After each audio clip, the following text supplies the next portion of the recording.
Hello there, my name is Destroyer, but I also go by Ethan. Recently, there was a community shiny event called Camp YOHA, hosted by Tiller and Mircea Stonehenge on Twitch. Massive shout out to the two of them for setting everything up for camp and making the whole event super fun and an absolute blast. If you would like to check out either of them, I will leave a link to their channels in the description below. There will also be a link tree to everything camp related in the description as well.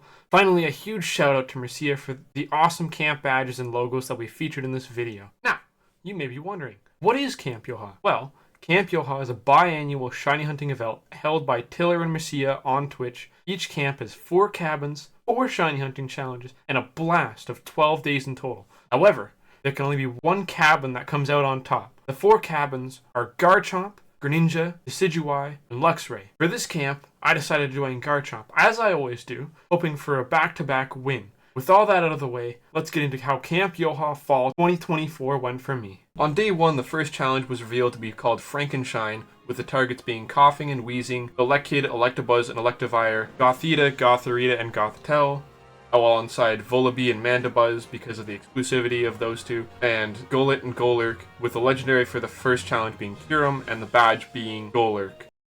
I started day 1 by hunting Golett and Volibee through random encounters, hoping to find the elusive shiny Golett, or maybe even a shiny Volibee so I could get an early point for my cabin.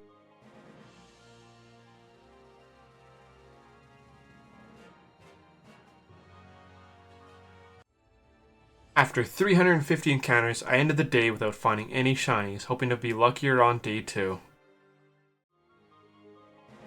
Day 2, I once again started with some encounters for Golett and Volibee. I made it to 600 encounters without anything and decided to hatch the 60 eggs I had set aside for the bonus points, which were for finding a shiny target with either the crafty mark or catching a target in a heavy ball. Unfortunately, I was unable to find anything from the eggs I had saved up for the day, and ended the day with some Dynamax adventures for Kyurem, the legendary target for this challenge.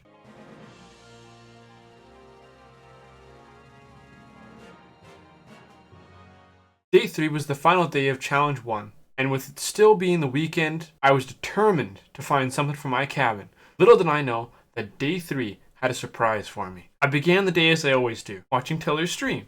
After a few encounters, this happened. Alright, so I was just doing some random encounters for Camp YOHA. Early. It's currently 10:21 in the morning. Or, sorry, 10:21. I'm just watching Tilly's stream, and there's this different colored pawnware that shows up. So that's my first phase for camp. It took 1,052 encounters. It's day 3 of camp. I would have preferred getting one a little bit sooner than this, but I'm not gonna lie. I'm glad that I at least got a shiny. So that was just a very fast catch. Holy. Alright, well, I'm gonna go ahead and do a nature check, or a nature guess, sorry. And I'm gonna say, oh no, I'm gonna have to find, oh, there it is, okay. And I'm gonna say this is, I'm gonna go with wax. That's my nature guess. And it is calm. Alright, well, that's fine. Does it marked, though? No. I can't say I'm surprised. Alright, well, that's for a shiny camp. It's a little unfortunate that it's this and not something else, but I mean, it is a shiny, so I'll take it. I had done it. I had finally gotten a shiny, and even though it wasn't a target, I was still happy with the fact that I had found something sparkly. Now, you may think that I couldn't possibly get 2 in one day, right?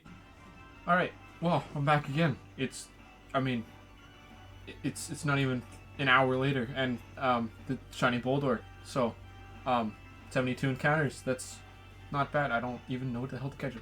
I will say, I've already got both Boldor and Gigalith in Sword and Shield, which was a mistake because I evolved the Rock and Rolla, so I could have had the full line. But I'm not going to complain too much because it is still a damn good shiny. And that's a crit catch. Alright, let's go. And it stayed. I feel like I could have gotten a better ball for it, but it's okay. It's fine. Well, I'm not gonna nickname that for now. Oh no, it's gonna be in like some random box, isn't it? Oh no, it's right there. Alright. I need to resort my boxes, I think. Oh no, I've just got just barely at space. Okay. I am going to guess Wait. That doesn't show that. Okay, good. Oh, it's got Everstone. Alright, nice, nice. I'm gonna go with Adamant Nature. Oh my... I think that's actually the first time I've gotten the nature guess right. Well, there we go. Alright, is it marked though? I'm gonna say probably not. God damn it. Well, I think that's my first marked Pokemon in Sword and Shield. Maybe my second. But, there we go. That's a Boulder that is marked. I'm actually gonna send that out because that's kind of cool.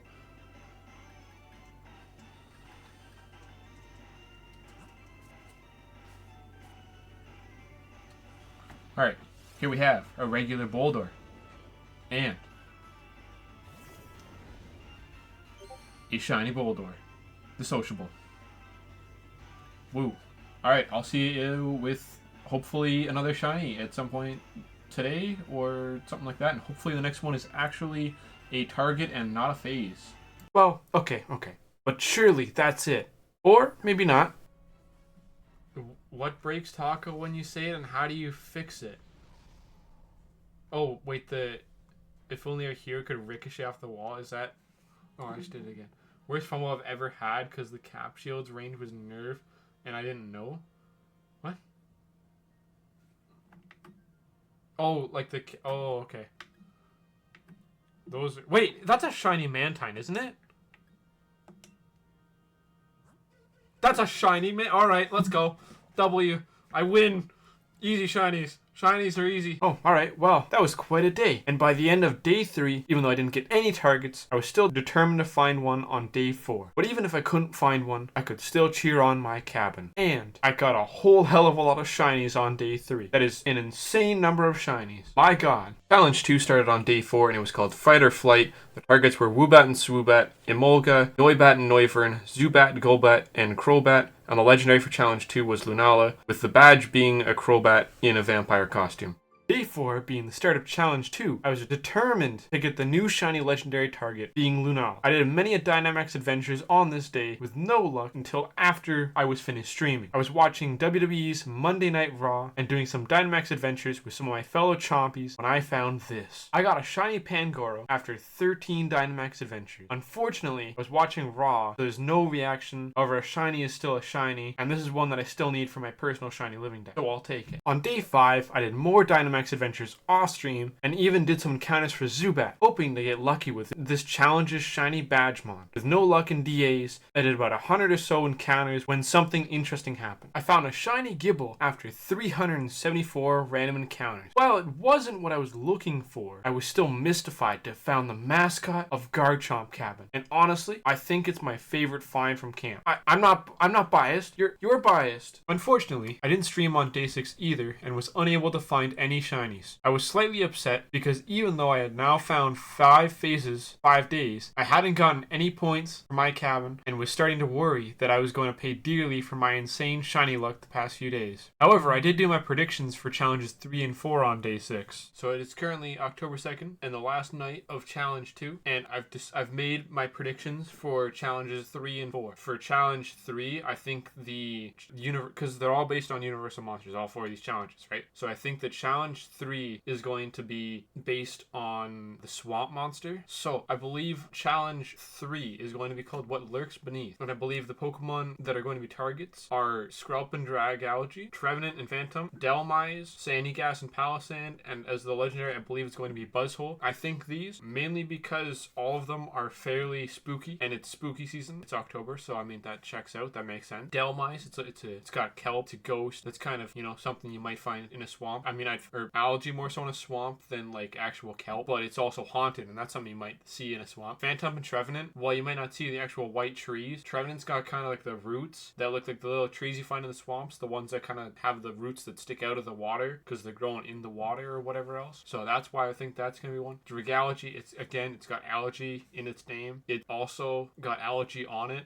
or kelp or something like that. And I mean, it's also kind of cool. I'm not going to lie. And then Palisand, black sand, it's pretty cool. And Sandygast too. Those both have black sand. That's kind of why I'm thinking them. And then for the legend, I'm thinking it's going to be Buzzhole. I know Buzzwole is technically not a legend. Technically, Buzzwole is an Ultra Beast, right? So there's a chance I could be wrong on this one, just because it's not technically a legendary. And I think the badge is going to be Delmise, because honestly, I might just be biased. I just really like Delmise. I can also kind of see it being Trevenant. I'm not going to lie. I can see it being like Phantom for Trevenant as well. And I think Challenge 4, I'm thinking it's going to be called Wrapping Up the Competition. And I'm thinking that because I'm 90% sure it's based on the Mummy, which is also one of the Universal Monsters. But for this challenge, I'm thinking the Badgemon, and probably like the main one, is going to be Cofferegus and Yamask. Mainly Cofferegus because, I mean, it's a sarcophagus, and what are mummies usually found in but sarcophaguses? And then because Spiritomb is 107 spirits, I think that's right. I'll have to double check that. If not, I'm going to fix that. It'll be on the video. You'll see it on screen now if it's not right, and I'm just gonna be laughing at myself in the future and facepalm. It's gonna be great. Anyways, Duskull and Duskmoon Warriors, I did some digging and I'm pretty sure I remember finding that there is some kind of mummy theme or something like that going on with Dusclops. And I mean, overall they're pretty cool. I mean, like Duskull, they're also kind of Grim Reaper related, right? And I mean,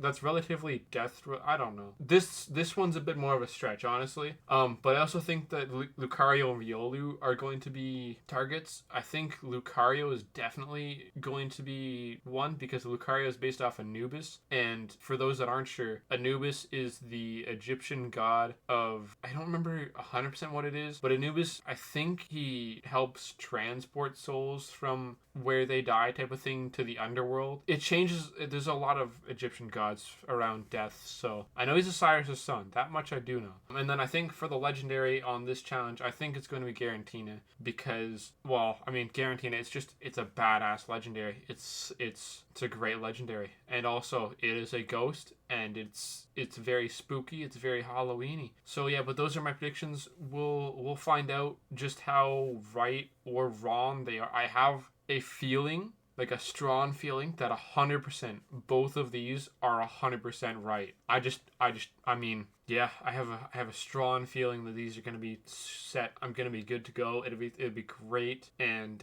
yeah, that's my predictions for the challenge. Challenge 3 on day 7 was called Shrieking Shallows, and the targets for this one were very frog based, and very much so not to what my assumption was on day 6. The targets were Rogunk, Toxicroak, Launcher, Blowitzer, Dimple, Palpitoad, and Seismitoad, Mudkip, Marshtomp, and Wampert, Wimpod, and Belisapod, and the legendaries were the Lake Trio, being Uxie, Azelf, and Mesprit. And the badge for this challenge was a very swampy boy version of Belisapod. Oh boy, was I wrong about Challenge 3's targets. I didn't let that stop or discourage me though. I streamed again on day 7, hoping that with the new challenge would come a boost in shiny luck. And with my 5 phases, I was going to make sure I didn't find a 6th phase by hunting the Strong Spawn Golisopod, the mascot of this challenge. I ended the first day of Challenge 3 with no shinies and tried to hold my head high, even though I couldn't find any targets. Didn't mean I wasn't going to give up, and I cheered on my cabinmates as well. Day 8, bonus point day for Challenge 3. Still going for the Golisopod from the day before and determined to find it, I did more resets. Unfortunately, still nothing.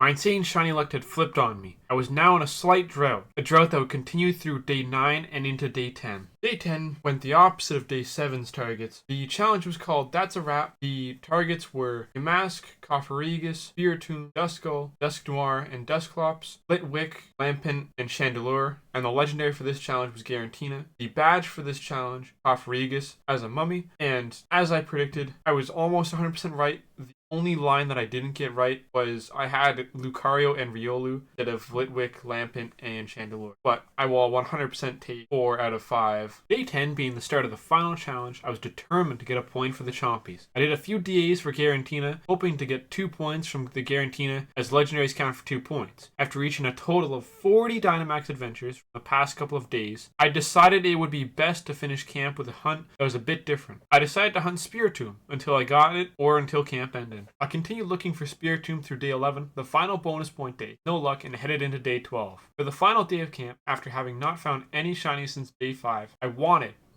needed to find something. Now, all throughout camp, I had been hunting on Sword as well as Shield. However, on my copy of Pokemon Sword, I was doing a different challenge that Tiller and Mircea had created a few years ago called the Great Galar Shiny Race. How this challenge works is you start on Route 1 and try to find a shiny on each route in order from 1 to 10. Along the way, make a stop in the Glimwood Tangle, after Route 6 and find 2 shinies in the wild area at any point through the challenge. There are also other options, and Route 9 has 2 shinies to find in the different areas of its route. The main part of this challenge is to get through all of the areas in the least amount of time and or encounters. I'm not huge on seeing the amount of time I've been shiny hunting for a Pokemon. However, I do enjoy knowing how many encounters. With all that in mind, this is the final shiny I found during Camp YOHA. Alright, so it's Camp YOHA, day 12, and on the side, I've been doing this hunt, which is my Great Galar Shiny route quest on Pokemon Sword. And after 3,390 encounters, I finally got a shiny. The target was Morpeko, I mean. But I did get this shiny Inkay, and I'm glad that this hunt is finally over, because this has been going on for so long. By the way, this is charm odds. Charm odds, and I went nearly 3 times odds for this one Morpeko, or one Inkay. But I'm gonna catch it. I think this is the second or first is this the first or second? I'm not sure if this is the first or second Inkay I've gotten overall, like, ever. But I'm very glad that I got it. So I'm gonna try and catch it and just kind of hope for the best, and then I can now, at least until the end of the day today, try and double hunt for the last little bit of camp. Unfortunately, I can't do both screens at the same time, which kind of sucks. And yet again, because of the way the setup is, I fully wasn't able to get the reaction to this, which sucks. I had to switch the switches around. So this one's now in the one with the capture card, and my one that I usually have on the capture card dock is in the other dock. And I just realized that was still on, and you could hear it. There we go. That should make it a little bit better. But ideally, I catch this. I really hope I have more than just the drag. Oh, well, yes, I do have other Pokemon. They're not knocked out, but... So this has been a bit of a pain to catch. Okay, that's good to know. But I am very glad that I finally got this. That's nice. Hopefully, I can catch it. I have no idea what Pokemon I have that are going to be able to survive against it. Oh, this might have been a... Oh, maybe this will be fine, actually. Is there a better ball I can use to try and catch this with? That live underwater? I mean, this does technically live underwater, but... Water or bug type, I don't think. I used to just keep throwing Ultra Balls, honestly. I definitely don't have any balls that'll match it very well. That's 2. Game Boy... Oh, wait, what? I said that at the wrong time. I think you're supposed to say that after the second shake. Whoops. Well, that's okay. I caught it. That's... Route 7 done, so that just leaves a few routes, but that's going to have to wait for later. I'm going to nickname that later, because I have no idea what to nickname it. Anyway, hopefully that's not all I get for camp, so hopefully I'll see you in the next one, and hopefully if I get something else, it'll be live on stream. So, I'll see you in the next one, hopefully. Now, I know this wasn't a shiny for Camp YOHA, but I was happy to have found a shiny after the drought I'd been in. As for Spiritomb, well, I was unable to find it during camp, but it's what I've been hunting ever since camp ended, and I hope to one day find it. And, if I do, maybe it'll be a video. Well, that's it. Camp YOHA officially ended on October 8th, 2024. Once again, a huge thank you to Tiller and Mircea, everyone else who helped out or was a part of camp, for making it the best camp to date. I had a blast of a time, and while I'm sad it ended, I also can't wait for the next camp, which will most likely be in Pokemon Legends ZA. As for me, I'm currently playing through all of the Five Nights at Freddy's games, hoping to get through them all live on Twitch before the end of October. Then, I'll be moving on to get my shiny Meloetta from home, with other varieties of games mixed in. I'll plan to make monthly videos and weekly shorts. So until next time, thank you all so much for watching, and I will see you in the next one. Bye bye!